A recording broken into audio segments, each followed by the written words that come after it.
Hello दोस्तों, तकनी news का तुमना सभी अस्सलाम। आज बेंगलुरु की न्यूज़ क्या है कि तो बेंगलुरु फेजे टाउन में सैयद मुजाहिद जो कांग्रेस के लीडर हैं, उन्होंने एक कांग्रेस वार्ड ऑफिस ओपन जब करे इन्हों बड़े ग्रैंड से ओपन करे।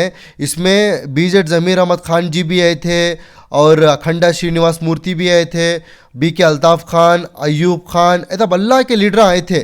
और बल्ला के NGO इन्होंने सभी कामा करती ना, अच्छे अच्छे कामा, उन्होंने लीडर भी आए थे।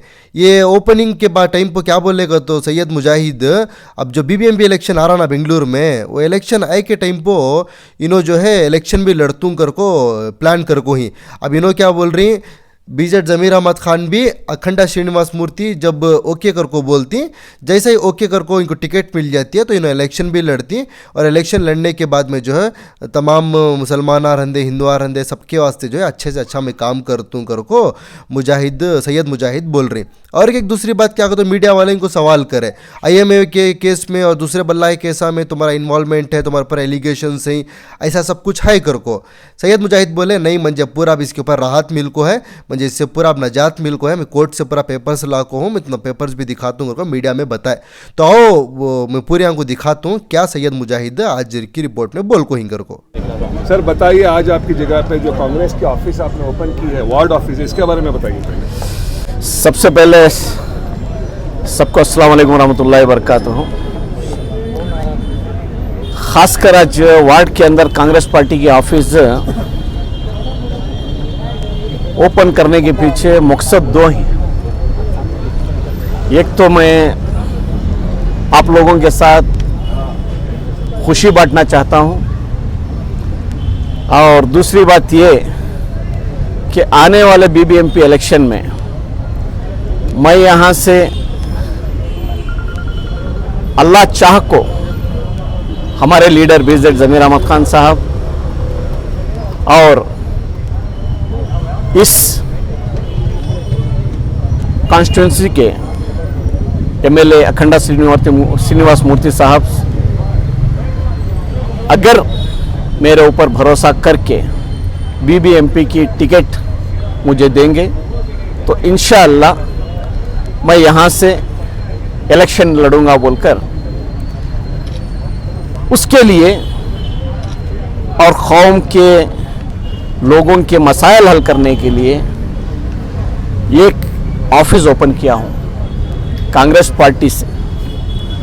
और ये वार्ड ऑफिस है वार्ड 78 के, और जो 78 वार्ड के जितने भी मसले मसाइल आएंगे BBMP के ज़रिए से, वो लोग मेरे से कांटेक्ट करेंगे तो इंशाअल्लाह मैं 78 वार्ड के, पहले भी मैं नॉमिनेटेड कारपोरेटर रह चुका हूँ, आज हमारे MLA और हमारे एक्स मिनिस्टर बीजेड ज़मीर अहमद खान साहब के तरफ से और अखंडा श्रीनिवास मूर्ति साहब की तरफ से जो मुझे भरोसा और जो एक यकीन दिया गया है आने वाले कॉरपोरेशन के सियासी मैदान में तुझे उतारेंगे बोलकर, उस उम्मीद से मैं आप लोगों के ज़रिए से इस वार्ड के पूरे वोटरों से गुजारिश करता हूं कि जो 70 पर 8 वार्ड है जो फेजर टाउन की, उस वार्ड के जो भी मसले मसाइल हैं आप लोग मेरे से रब्ता कर सकते हैं और आप लोगों के मसाइल हल करने की मैं कोशिश करूँ। Sir already existing corporator Congress का है यहाँ पे, फिर क्यों आप टिकट का मुतालबा करें? देखिए, टिकट मांगना हर एक का हक है। एक्स कारपोरेटर हैं, ठीक है, तो मैं भी एक कारपोरेटर नॉमिनेटेड रह चुका हूँ। पिछली बार मैं भी कॉन्टेस्ट किया था, तो इस बार इस हलके से जो मेरे ऊपर भरोसा किए हैं इधर के MLA साहब और हमारे मिनिस्टर ज़मीर अहमद खान साहब, उसकी वजह से मैं भी इधर का एक एस्पिरेंट हूँ बोलकर मैं कोशिश कर रहा हूँ। सर, क्या कर्नाटका कांग्रेस कमेटी के प्रेसिडेंट होते हैं DK शिव कुमार या सिद्धरामैया जी से आपकी कुछ बातचीत हुई है? देखिए, उन लोगों तक मेरी बातचीत नहीं हुई है। उन लोगों तक हमारे बड़े बीजेड ज़मीर अहमद खान साहब ज़रूरत पड़ी तो वो कर लेंगे, और अखंडा श्रीनिवास मूर्ति साहब वो बात कर लेंगे। आपके ऊपर बहुत सारे एलिगेशंस भी लगे हैं। तो एलिगेशन के वजह से ही मैं आप लोगों के सामने खुशी बांटने का मैं इजहार किया था। ये देख लीजिए, इस दिन के लिए मैं बहुत सारी चीज़ें मैं गंवा चुका हूँ और मेरी माँ की दुआ से मुझे उम्मीद थी जो गौर गरीब के लिए 6.5 करोड़ लोग कर्नाटक के कोई आवाज़ नहीं उठाया था, वाहिद शख्स था मैं आवाज़ उठाया, तो मुझे लेकर जाकर बंद कर दिए। उन गरीबों का मसले को दबाने के लिए मुझे बंद किया गया, उसका जीता जागता सही सबूत इधर है, देख लीजिए, इसको आप रिकॉर्डिंग भी कर लीजिए। सर इसका बारे में क्या है उसके बारे में क्या इसका ये सीबीआई से, आपको भी मालूम है अल्लाह अल्लाह के फजल से, ये केस जाने के बाद 10 से 15 साल लगता है, उधर से 2.5 से 3 साल के अंदर सीबीआई वालों ने कोर्ट के अंदर एनओसी डाला है कि मुजाहिद के ऊपर कोई ऐसे एलिगेशन नहीं है, सिर्फ ये 15 मुजाहिद है वो ज़मीन बेचा है आईएमए को, सिर्फ इतनी गलती है, ज़मीन बेचने की गलती की वजह से उनको बंद कर दिया गया है, उनको केस में इन्वॉल्व कर दिया गया है। तो इसके लिए इनको इस केस से आप निकाल कर आप इनको सरकारी गवाह बना सकते हैं, ताकि उन गौर गरीब को पैसे दिलवाने में इनकी मदद की हमको ज़रूरत है बोलकर उन्होंने नो ऑब्जेक्शन कोर्ट में डाले। सर मेन स्ट्रीम मीडिया में हमने देखा था कि जब आप कहीं इंटरनेशनल ट्रिप पे जा रहे थे तो एयरपोर्ट पे आपको मंसूर के साथ देखा गया था, उसके बाद से सारा मामला कहा गया था कि आप दोनों की मिली भगत है। तो वही तो लोगों को बेइज्जती करने के लिए 10 मिनट का काम है, ये इज्जत कमाने के लिए मैं 25 से 30 साल अरसा लगा दिया था। अभी देखो ये हक बात बोल रहा हूँ ना, बहुत देरी से लोगों तक पहुँचेगी, अगरचे मैं इधर कुछ बोल दूँ गलत तो 100 गुना फास्ट फैलेगी लोगों के बीच में।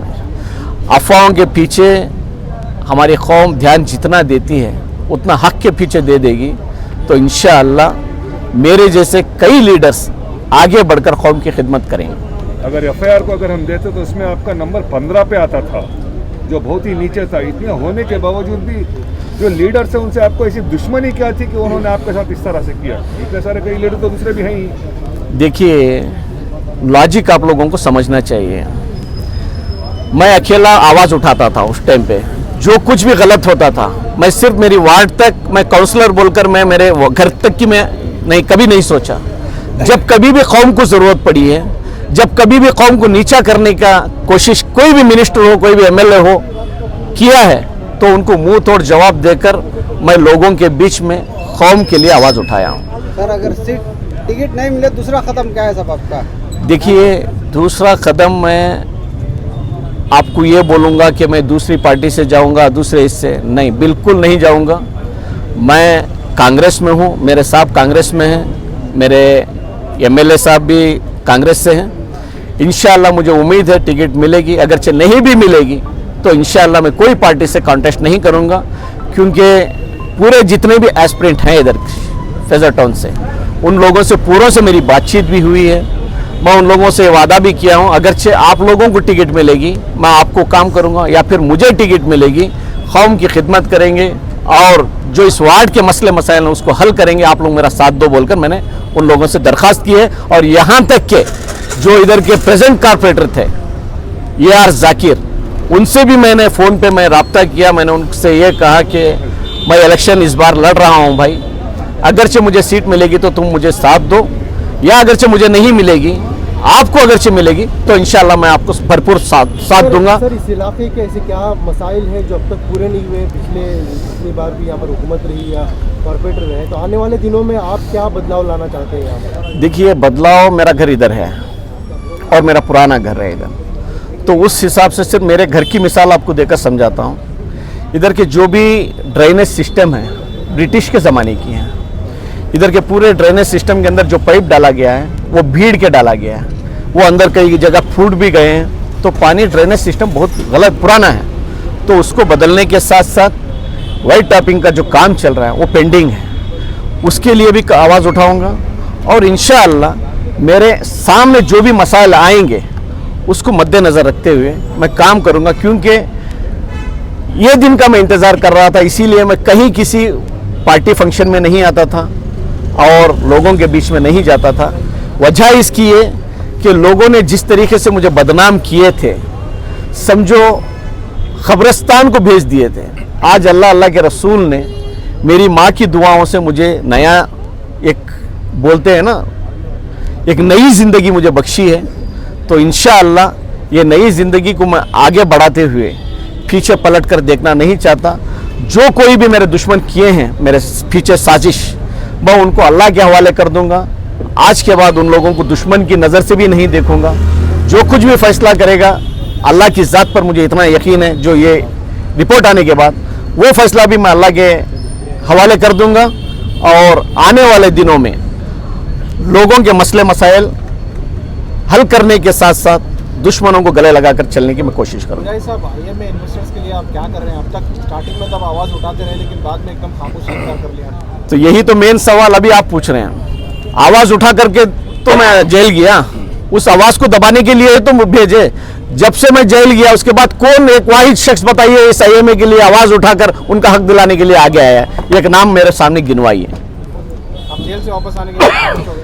खामोश हो गया, लेकिन मेरी मजबूरी थी। पाबंदियां लगा करते, CBI से पाबंदियां लगा करते, जेल में जो बेल दिए बेल के ऊपर पाबंदियां लगाए थे। IMA के बारे में, IMA के ताल्लुक से तो कोई बात नहीं करेगा, अगरचे करेगा तो तेरी बेल कैंसिल होएगी।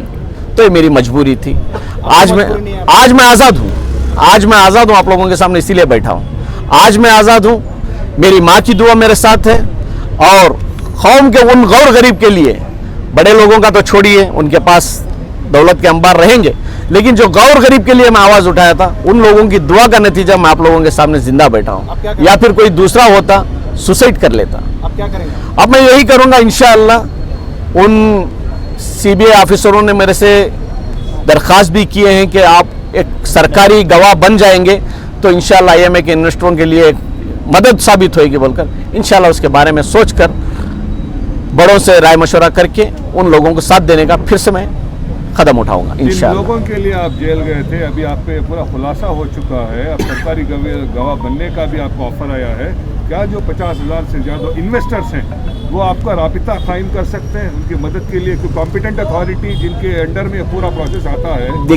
देखिए, उनको इंडिविजुअल आकर मेरे से मदद नहीं ले सकते, क्योंकि ये केस कोर्ट में होने की वजह से कानून के ज़रिए से ही उनका केस हल हो सकता है। तो कानून को जो मेरे से ज़रूरत पड़ेगी, जो मेरी मदद की उनको ज़रूरत पड़ेगी, उसका ताउन मैं भरपूर कानून को करूँगा। उसके ज़रिए से आवाम को पैसा मिलने जैसा एक कोई कदम उठा सकते सर, हैं। आखिरी सवाल आपसे, क्योंकि 2-3 हज़ार करोड़ का एक घपला जो बताया जा रहा है, जो मंसूर के जो प्रॉपर्टीज़ को जब्त किया जा रहा है, क्या आपको वाकई लगता है कि जितना कम से कम उनका 50% भी रिकवरी हो सकता है? ऑनेस्ट आंसर दीजिए इसके बारे में, क्योंकि लोग इतनी उम्मीद में बैठे हैं। बच्चों की शादियाँ हैं, स्कूल्स हैं, उनके शादी, कई सारे अस्पताल के ऑपरेशन हैं, उम्मीद तो बेटे कम से कम मेरा 50% तो मिल जाए, 40% तो, क्योंकि अब जो स्टेटमेंट आप दे रहे हो लोगों में उम्मीद आ जाएगी कि कोई एक आया है हमें दिलाएगा।